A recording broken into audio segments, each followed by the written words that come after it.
Está no ar mais um Tema Livre, programa de entrevistas com personalidades de Araçatuba, que apresentam a sua história de vida e compartilham conhecimento em áreas de interesse público, como saúde, educação e cidadania.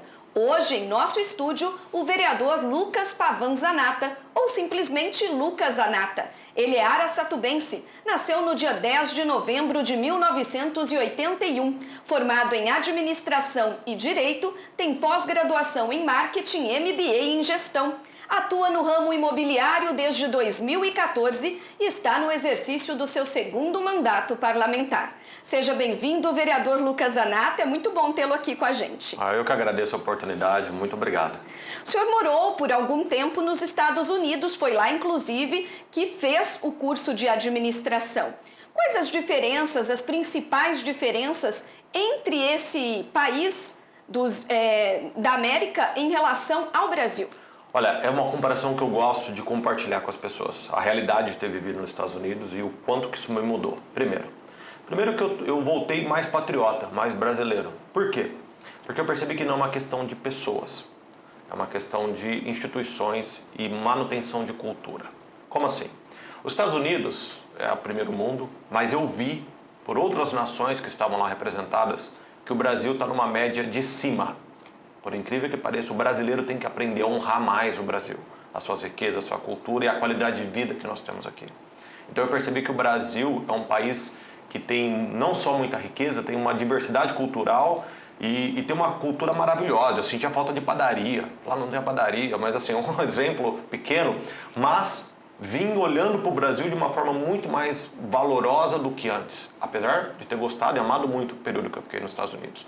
Porque convivi com pessoas do Oriente Médio, com pessoas da Ásia, da África e da América Central, porque era uma universidade. Então isso me deixou com uma clareza do potencial que é o Brasil, da qualidade de vida do Brasil, como o brasileiro vive bem. E um exemplo que as pessoas talvez não esperem de mim, o SUS é um exemplo. O Brasil é o único que tem um sistema igual. Então, a nossa qualidade de vida aqui, ela é muito boa e o brasileiro tem que aprender a amar e falar bem do Brasil. Foram quantos anos nos Estados Unidos? Foram 2 anos. 2 anos. A outra coisa que aí me marcou positivamente em relação aos Estados Unidos, e que eu acredito que tem que ser implementado no Brasil, é aquilo que eu falei. O valor das instituições, as instituições são sólidas e isso é importante porque traz um equilíbrio, uma segurança popular. Tanto que você vê a estrutura federalista lá é diferente, o município tem muita participação. Muita participação no orçamento, muita participação na arrecadação, muita participação inclusive nas suas decisões de segurança pública. Então você vê um cidadão americano que participa, ele vai nas escolas, acompanhar os filhos, acompanhar o esporte, eles vão nas reuniões das câmaras municipais. Então o americano tem esse sentimento de comunidade muito mais maduro e sólido do que nós. Uma consciência cidadã, né? Uma consciência cidadã muito grande. E é um país de imigrante como o nosso. Então é uma característica, nós somos muito similares, nós temos muitas similaridades. É um país de imigrantes. E eles pensam isso. Quem lá acata a Constituição, que ela já é mais centenária, ele vira um americano. Então é muito mais do que uma questão de raça ou de cor, é realmente uma questão de conceito. O Brasil tem um potencial para fazer isso. Outra coisa que eles prezam, e o Brasil está começando a entender isso, o patriotismo. Hoje eu fico muito orgulhoso de ver as pessoas hasteando a bandeira do Brasil, o que eles fazem também, e isso é extremamente importante, porque nós temos que amar nosso país, independente até de ideologia. Nós somos brasileiros. E essa questão da manutenção e do valor da tradição local. Lá é muito forte isso. Apesar de ser um país grande, uma república, a maior república de sucesso na história da humanidade, a cultura local é muito valorizada. Então nós, araçatubenses, temos que ter isso como um valor. Exemplo, culinária, até o cupim, que é uma comida regional nossa, a cultura municipal. Para eles isso é motivo de festa, de datas comemorativas. Então nós temos que aprender a fazer isso. Estamos aprendendo. Então, para mim, o período que eu vivi nos Estados Unidos, além da faculdade, foi assim, mudou minha cabeça sobre o Brasil para melhor. Então é engraçado isso. Mas para mim foi uma bela experiência. E sobre liberalismo, né? Não é segredo para ninguém que o senhor é um defensor do liberalismo. No Brasil, essa prática é realmente possível? Na verdade, Eu acho que as pessoas têm uma classificação minha até um pouco equivocada. Eu acho que eu me classificaria de uma forma diferente. Sou muito mais conservador do que liberal. Por quê? Vou te dar um exemplo. Liberalismo não é uma questão só econômica, também é um conceito social. Eu, como conservador, não sou a favor da liberação das drogas, o que é uma pauta liberal. Porque o liberal entende que é uma liberdade da pessoa de decisão. Um conservador como eu, que prezo pela tradição, entende isso que é um problema social. Por quê? Porque um drogado é um problema da família. Você fale com uma mãe de um drogado. Ela mesma vai falar para você que ela está prisioneira do filho. Então essa é um ponto que é interessante, porque o Brasil hoje pontua a direita como um conservador liberal. Mas, assim, entre até essa visão, existe conflitos, como no caso, por exemplo, uma total ausência do Estado na estrutura econômica. Eu não vejo isso como razoável. Porque é necessário um controle, inclusive, da concorrência para não haver monopólio. Então, não é uma... Eu acho que eu me classificaria muito mais como um conservador do que como um liberal. A despeito que a liberdade de expressão, que ela não é plena, tanto que uma das pautas minhas da Escola Sem Partido foi justamente a discussão da liberdade de expressão dentro da sala de aula. Porque a liberdade de expressão, ela não é plena. Então, um exemplo, um professor não pode emitir a opinião dele partidária dentro da sala de aula. Por quê? Porque as crianças que estão lá não têm a liberdade de não ouvir. Fora isso, são crianças. Então há um controle dessa liberdade. Então por isso que eu me classifico muito mais. Lógico, como esse conservador do que liberal. Que, assim, na verdade, são conceitos diferentes. São conceitos diferentes. Então eu gosto e me vejo muito mais como um conservador. A despeito de prezar por uma maior liberdade econômica, liberdade de vida, liberdade religiosa. Aí são... Lógico, são patamares, há uma hierarquia aí de valores. Está certo. O senhor trabalhou contra a utilização de recursos públicos em eventos que promovem a sexualização de crianças e adolescentes. Qual foi a sua atuação especificamente nessa questão? Esse assunto ele se tornou amplamente discutido no Brasil naquela mostra Santander Queer. E o que me revolta? Porque eu quero deixar algo bem claro para as pessoas. Normalmente esse debate, esse assunto se dá porque se fala que é uma pauta contra a comunidade LGBT. Assim, não é isso. Eu sou contra também, na mesma proporção, tá, a sexualização precoce heterossexual.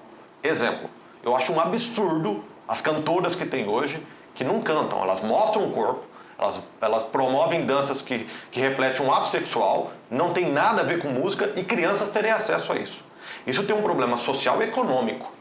Social, porque você vai ter cada vez mais meninas engravidando adolescentes precocemente. Social, porque você tem, econômico, porque a probabilidade dessa menina constituir família ou fazer um curso superior cai para menos da metade. E provavelmente quem vai cuidar dessa criança vai ser a avó, que pode ser uma aposentada e que na hora que ela era para desfrutar ou mimar o neto, ela está tendo que disciplinar e educar uma criança porque talvez não educou e não disciplinou os filhos. Então é muito sério isso. Quando o Brasil não entende o impacto socioeconômico que tem essa sexualização precoce em todos os âmbitos e entender que isso não é que atrapalha, que isso corrói a sociedade, então não é uma questão única e exclusivamente ideológica ou religiosa. Não, pelo contrário, é um problema econômico. Então nós temos o que é hoje para o sistema de saúde, como eu citei o SUS, uma menina que já está grávida, a discussão do aborto, que é outro assunto, né? Mas a sexualização precoce é um problema. E a cultura brasileira, artistas brasileiros, a cultura brasileira não, a cultura é rica, artistas e grupos políticos estão tratando como se isso não tivesse nenhum problema. E como político, representando o povo que sou, eu tenho que me manifestar, porque a sociedade percebe esse problema. Então você vai trazendo uma normalidade àquilo que tem consequência, como se não houvesse consequência. Então esse é o meu embate. E aquela mostra foi um absurdo. Levar crianças para ver uma arte que reproduz atos sexuais. Isso, e o mais ridículo do que a mostra são pais que permitem. Porque tem pai e mãe que são banana. Aí, diante dessa amostra, dessa repercussão toda negativa que surgiu, o senhor apresentou um projeto Sim, aqui em Araçatuba. Até porque, por mais que o município tenha competência exclusiva no ensino básico, mas nós temos que nos participar como ente federativo, porque somos também parte da federação, e eu acho que a mais importante é o município, porque eu não moro na União, eu moro em Araçatuba. Você teve casos que são conhecidos e vários, e não são poucos. Exemplo, uma professora agachando na frente de um aluno com um pênis de borracha para pôr a camisinha com a boca. Você acha que isso é tema de dentro de sala de aula? Isso não é prevenção. Isso é sexualização. Você imagina aqueles adolescentes... Não seria educação sexual, não, né? Aquilo não é, aquilo quase se extrapola. E ocorreu e ocorre na educação por parte de alguns professores. Alguns, mas ocorre. Que acham isso normal, que entendem que a liberação sexual de crianças e adolescentes é algo factível. Então, nesse ponto, eu me levantei aqui, propus as leis, combato, falo desse assunto com muita veemência, porque as consequências existem. E aí, qual tem sido, inclusive, a proposta dessa turminha? Não, aborta. Como assim? Como aborta? Uma criança. Então, entende como o assunto é grave? E o trauma que essas mães... Eu já conversei com mãe que abortou. Essa não é a solução para o problema, não é a solução. né? Você está agravando. Então, esse assunto tem que ser discutido porque, infelizmente, dentro da educação, o Ministério da Educação fez uma reunião ridícula esses dias com uma trans dançando sexualmente. Não era algo plausível para um Ministério da Educação. Então, demonstra que nós temos um embate cultural seríssimo. E isso pode deteriorar e muito a nossa sociedade. Então o assunto é sério. O senhor tem usado, inclusive, outros instrumentos na defesa e proteção dos direitos da criança e do adolescente em nosso município. Esse não foi o único projeto, né? O Escola Sem Partido, que o senhor mencionou, também foi uma pauta levantada pelo senhor aqui na Câmara. Foi porque nós percebemos... E até engraçado contar essa história, porque eu ganhei as votações do Escola Sem Partido na leitura do projeto de lei, né, tentaram derrubar. Depois, a Comissão de Constituição e Justiça houve uma votação em plenário e eu ganhei também.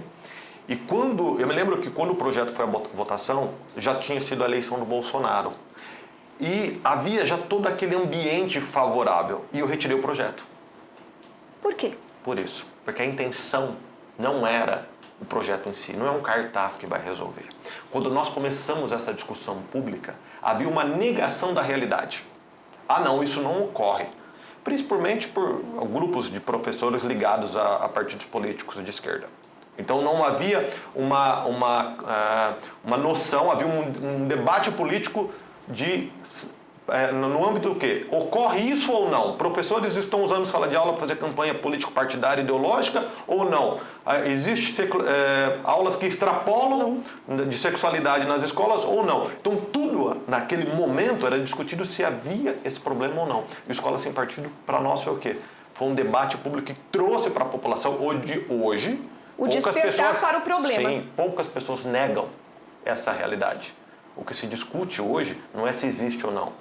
É a permissão, se é necessário ou não, se é direito do professor ou não. Então nós nos sentimos vitoriosos nesse assunto, porque os pais viram... Porque trouxe o assunto para debate e levou a consciência de todos. Eu tinha total condição de aprovar aquele assunto, porque as votações mais difíceis eu tinha ganho.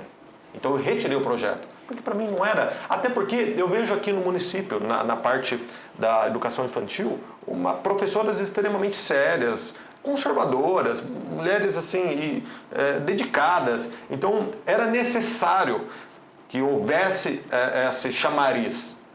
E eu tive reuniões dentro da Secretaria de Educação.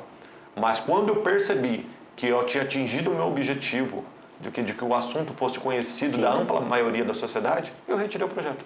Falando de rede municipal de ensino, o senhor tem acompanhado o atendimento de crianças com TEA, o transtorno do espectro autista, na rede municipal de ensino aqui em Araçatuba. Quais as reclamações que o senhor recebeu, a Câmara como um todo acabou recebendo, né? São problemas que hoje já estão sanados, o atendimento prestado é favorável, é positivo? Não, a questão é a seguinte, a questão do autismo assustadoramente está aumentando muito crianças com síndrome de... Com esse diagnóstico. Com esse diagnóstico, e isso nos preocupa muito. Agora, como lidar está sendo um grande desafio, inclusive, para o sistema educacional, que é o mais atingido, né, junto com a saúde. Então, nós percebemos que professores foram preparadas para ser pedagogas, mas não têm, não é só experiência, elas não têm aptidão para lidar com o aluno. Por isso que é necessário que haja um acompanhamento. Ao mesmo tempo que existe um conflito muito grande entre os terapeutas e médicos com os educadores. Então, são duas ciências dizendo coisas opostas, aonde e eu vi relatórios de psicopedagogas, de psicólogas e de médicos dizendo da necessidade que tal criança ali específico necessitava de um acompanhamento especializado. E o grupo de pedagogia da Secretaria de Educação dizendo que não. Então é muito difícil porque eu não sou técnico, mas eu sou político. Na sua função, na minha função, da qual eu tenho que exercer, é trazer essa discussão. Ela talvez não é sanada, como não foi sanada, ela necessariamente vai passar por um amadurecimento, porque ela também repercute um alto custo para a sociedade. Hoje, quem tem o acompanhamento, muitos deles é por decisões judiciais, e que isso é ruim. Você recebe também, o poder público municipal, uma decisão da qual você tem que cumprir, impacto orçamento. Algo imposto. E aí entra, será que não seria mais barato um programa já pronto para atender aquelas crianças já cadastradas? Então, essa discussão é necessária, mas ela não teve um fim. Eu não posso dizer que foi sanado, porque eu não vislumbro, não é que eu não vislumbro, é factível, você percebe que ainda não foi sanado. Todos também vão aprendendo com essa questão no dia a dia, né? Há uma embate, evolução. é necessário, porque eu conversei com alguns pediatras, até porque o meu irmão é pediatra, minha cunhada é pediatra, eles estão assim, se percebendo que um aumento constante no número de crianças com autismo é um problema nacional. Então já está na hora desse debate já. Então, infelizmente não sanamos, mas acredito que o assunto está em outro patamar. O vereador Lucas Zanata é autor de um projeto de lei que pretendia implantar a segurança armada nas escolas da rede pública de Araçatuba. A matéria, porém, acabou sendo retirada de pauta. Primeiramente, por quê? Tá. Entende o seguinte, quando nós começamos a ter no Brasil casos semelhantes aos Estados Unidos de ataque às escolas e foi horrível o que aconteceu em Santa Catarina, nós temos que entender que um ataque, por mais que seja uma proporção pequena, de uma possibilidade de 0,1%, 0,5% ou 1%, ele é danoso ao extremo. E não existe possibilidade de você controlar um agressor pronto para agressão no estágio de loucura daquela com uma conversa. Então, eu até por ter morado nos Estados Unidos e pelo aquilo que eu acredito, você não para um agressor com uma flor. E é um episódio de difícil previsibilidade. Na verdade, praticamente impossível você prever que horas, que momento que ele vai ocorrer. Nenhum. E as pessoas têm um mito de achar que porque o policial está ali, a segurança pública, isso muito por professor militante, porque tinha um cartaz lá, nós queremos livros e não armas. E eu sei que foi a POSP que colocou isso. Mas isso é puramente ideológico, isso não tem compromisso nenhum com a verdade nem com os fatos. É simplesmente uma campanha ideológica daqueles que falam no fim da polícia. Só que na hora que tiver um assalto, vai ligar para a polícia. Então isso é hipocrisia por parte desses professores e de outras pessoas da sociedade que falam isso. Na verdade, qual é o propósito de projetos dessa natureza? Agora, se você tem uma segurança armada, um ente da segurança pública treinado ali, o nível de segurança é outro. Lógico, na hora que você aparece um cara com um machadinho para matar criança de 3 anos, você vai parar ele como? Desculpa, você vai parar ele abatendo. É necessário que seja abatido. Porque entre a vida dele e de uma criança, não há dúvida sobre a escolha. Agora, o dia que aconteceu um problema desse em Araçatuba, marca a história da cidade.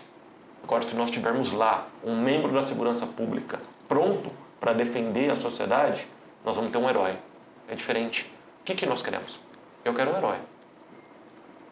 Outro projeto polêmico de sua autoria que acabou arquivado proibia a instalação de banheiros multigêneros no município. Explique pra gente o seu ponto de vista em relação a essa questão. Primeiro vamos definir o que é o banheiro multigênero, porque eu percebi o movimento LGBT mudando o sentido. Tá? Não estou falando de banheiro unissex. Não, mas você tem um banheiro unissex. Não, eu não estou falando de banheiro unissex. Banheiro unissex, você entra lá, fechou a porta, é um sanitário só, é uma lavabo exclusivo. só. É exclusivo. É, quem estiver usando ali... Nós falando de banheiros com múltiplos sanitários, que por questões de segurança não são fechados, não são vedados, porque eles têm que ter houve um desmaio, tem que ter acesso, então você vai num shopping, você tem acesso por baixo, por cima, por uma questão de segurança, caso alguém tenha que ser retirado de lá. Certo. Quando você cria um banheiro multigênero, quer dizer que homem e mulher podem entrar. Como Ao assim? mesmo tempo. Ao mesmo tempo e ser usados ali na intimidade. E a defesa da mulher? E a vulnerabilidade da mulher ou de uma criança fica como? Porque o que define um homem que se sente uma mulher? Ninguém sabe definir, não é a roupa. Ele pode falar que sentiu que ele é uma mulher e a partir de hoje ele quer usar um banheiro feminino. O senhor Aí você tem uns tomou conhecimento grandalhões. da existência desses banheiros no Brasil? Sim, principalmente nas capitais, né? E para a mesma turminha, sempre, a tentativa dessa promoção em escolas. Tá? É um problema complexo, só que você não pode, tá, pegar a classe, ou as pessoas mais frágeis ou fragilizadas, que seriam mulheres e crianças, e levar um risco de um homem barbado, que se sente uma mulher ou bissexual, qualquer coisa, porque ele continua homem, e ele tem acesso ao banheiro, porque você não sabe qual é a tara dele. Você não sabe qual é. Então eu não quero minha esposa nesse banheiro, nem minha mãe. Não é só, nem minha mãe nesse. Eu tenho um filho de 8 anos, eu levo ele no banheiro, eu cuido, porque nós temos pessoas mal intencionadas. Isso é um fato. Então, o que me impressiona é como que uma pauta dessa tem que ser, não é discutida, como tem que ser explicada. É tão lógico que há pessoas que têm que ser defendidas, e exclusivamente nesse assunto mulheres e crianças, e que não pode ter acesso a qualquer pessoa por uma simples ideia de que ela tem, que agora eu não tenho sexo. Tem pessoas que falam que não tem sexo. Não existe isso. É uma questão fisiológica, é uma questão natural, é uma questão anatômica. Então, eu não vou abrir mão dessa defesa. E você imagina o transtorno que seriam dentro das escolas, caso fosse implementado. E por que eu propus? Porque tem a intenção de propor. Porque existem grupos políticos e dentro da educação com essa pauta. A mesma questão da escola sem partido, só que eu quis não TV. Tanto que quando eu propus o projeto de lei, virou todo mundo. Né? Ficaram escandalosos, houve toda aquela repercussão. O objetivo era alertar. Não, o objetivo já era, na verdade, nesse caso, para mim, já era antever o problema. Que já fosse antecipar. Já regulamentado por lei municipal para que nem pensassem em começar. Então essa é a minha intenção. Falando agora sobre um assunto já abordado aqui, recentemente o plenário aprovou um requerimento de repúdio de sua autoria contra o aborto. Qual deve ser o ambiente de discussão em relação a este assunto, na sua opinião? Poder legislativo ou poder judiciário? Poder legislativo. Com certeza. Por quê? Por que o legislativo? O que é o legislativo, o parlamento? É a representação da sociedade. Nas suas diferenças, opiniões, nas suas diferenças, ideias. E nós temos que estar lá. E eu mesmo, que sendo um conservador, eu tenho que garantir o direito de uma extrema esquerda. Porque existe a população brasileira que pensa dessa forma. O direito é para todos. Então lá é o ambiente da discussão. Há a estrutura democrática, que haja uma votação, que a maioria vença. Existe existem instrumentos de controle da democracia, mas ela está no parlamento, ela não está no judiciário. O judiciário, ele também tem militância política, está claro isso no Brasil hoje. Isso é um problema que nós estamos hoje vivendo, como lidar com essa militância e com essa necessidade. Nós temos no Brasil algo que não tinha nos Estados Unidos, você me perguntou dos Estados Unidos. Você não vê ministro da Suprema Corte Americana dando entrevista. Eles só falam no alto. Aqui, nossos ministros parece que querem fazer novela. Se chamar eles para gravar um capítulo da novela da Globo, eles vão. Uma necessidade de aparecer, de opinar onde não é a função deles. Eles são guardas da Constituição. E se o legislador não legislou sobre aquele assunto ou não ampliou a legislação sobre aquele assunto, é porque o legislador assim entendeu que estava bom. Então, isso é extremamente perigoso que haja essa permissividade, porque a sociedade brasileira, na sua maioria, é conservadora e entende que o aborto é um assassinato de criança, como eu entendo. Criança com 12 semanas de gestação já sorri, já tem já tem... E aí, vereador, em qualquer hipótese, inclusive as hipóteses legais, hoje permitidas se existem pela as legislação... hipóteses legais, nós temos que discutir as hipóteses legais. Estaria totalmente, acharia extremamente necessária essa discussão dentro do legislativo. O que não pode é uma autorização totalmente contrária à opinião dos legisladores e da maioria da população por parte do executivo. Desculpa, do judiciário. Do judiciário. Aí é uma agressão e se cria um conflito de poderes que abala a nossa segurança jurídica e democrática. Então, eu posso deixar claro, sou contra por quê? Porque é uma criança. O que os defensores do aborto têm que provar é que não é uma criança. E aí eu quero vê-los provarem que não é uma criança. Que não há vida. Que não há vida ali. Aproveitando agora a sua experiência no ramo imobiliário. Recentemente, não faz muito tempo, a Câmara de Araçatuba aprovou um projeto que proibiu o desdobro de terrenos na cidade. O senhor levou essa questão para a Justiça e obteve uma liminar que suspendeu os efeitos dessa lei. Hoje, como que está essa questão no município? Tá. Bom, até o fato de eu ser do ramo não é eu não trabalho nessa faixa de imóveis. Então, até para deixar, porque algumas pessoas podem até me perguntar... Ele tem interesse. Não é o meu ramo, não é o tipo de imóveis que eu trabalho.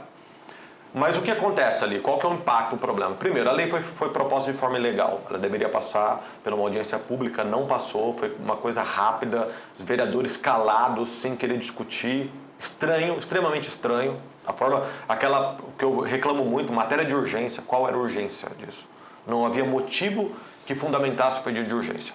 Quando eu estudei a matéria, vi que ela era inconstitucional, porque carecia da audiência pública. Foi onde nós tivemos o êxito no Ministério Público. Não foi um êxito do mérito. Nós não ganhamos pelo mérito, que não pode fazer o desdobro. Foi técnico. O desdobro não pode virar o projeto de lei sem que haja a audiência pública. Agora, isso é um problema econômico e social. Por quê? A Araçatuba, desde 88, se eu não me engano, da década de 80, ela tem essa opção, essa possibilidade do desdobro, que é o mínimo constitucional, de 125 metros quadrados. Então tem todo um comércio, toda uma indústria da construção civil, porque ela pode ser já tratada como indústria, já pronta para isso, com isso. estoque. Então você tem vários profissionais de empresários, que seria a ponta, até pedreiros, marceneiros, assentador de piso e pequenos comércios que atendem esse público, que não são poucos. Nós calculamos mais ou menos 1.000 casas por ano sendo feitas por esse pequeno e médio empresário, que não sabia nem da aprovação da lei. De repente, você proíbe e você tem bairros inteiros moldados que foram feitos o empreendimento, quando foi lá na prefeitura, e se autorizou ali que se criasse um bairro, que se fizesse ali me fugiu a palavra agora, uma incorporação, que fizesse ali um loteamento. 250 metros. Por que 250 metros de lote? Para desdobrar para 125. É onde você tem também, não só isso, você tem um teto do Minha Casa Minha Vida, da Caixa Econômica Federal, que para que feche a conta, porque a Minha Casa Minha Vida fala assim, a Caixa, eu pago em Araçatuba X reais para uma casa desse padrão no programa. Então ali você consegue incluir os custos num terreno de 135. Como é que você faz agora com 200? Não fecha a conta. É muito mais custoso. O que vai acontecer com esse empresário, com todos os funcionários que ele tem, com esse comércio e outra, a possibilidade que dentro da estrutura da cidade já existente, você pode comprar, as pessoas querem comprar uma casa no programa num bairro mais próximo do centro, como a casa do Concórdia, do Moarama. Ela agora não vai poder comprar. Por quê? Porque tem que ser mínimo 200. Aí você criou um problema, porque essa pessoa não tem acesso àquilo que ela queria, porque é um bairro bom, estruturado, e você agora com 250 metros quadrados, o que o empresário vai fazer com 50 metros quadrados a mais? Porque 200 já não fecha a conta. E, 250. E os 50 a mais? Então foi uma medida irresponsável do prefeito. E irresponsável da Câmara. Porque a Câmara aprovar e sabiam do impacto social. E o Poder Judiciário veio para tentar corrigir essa só situação. Que a prefeitura agora colocou no plano diretor, foi aprovado. Pedi e propus uma emenda que houvesse um prazo de transição. A princípio, membros da prefeitura me receberam, depois nem me responderam mais. Então nós vamos ter um péssimo impacto na habitação de Araçatuba e assim, de forma grotesca, de forma abrupta, porque poderia ter um prazo de transição. muito maior. Vereador Lucas Zanata, muito obrigada por essa entrevista. Eu que agradeço, obrigado. E obrigada a você pela companhia, pela audiência, continue com a gente. Toda quinta-feira, a partir do meio-dia, vai ao ar um programa inédito pela TV Câmara, no canal 6 da NET e também pelo YouTube e pelo Facebook. Os links para acesso estão no QR Code que aparece na tela ou no site aracatuba.sp.leg.br. Até o próximo programa Tema Livre.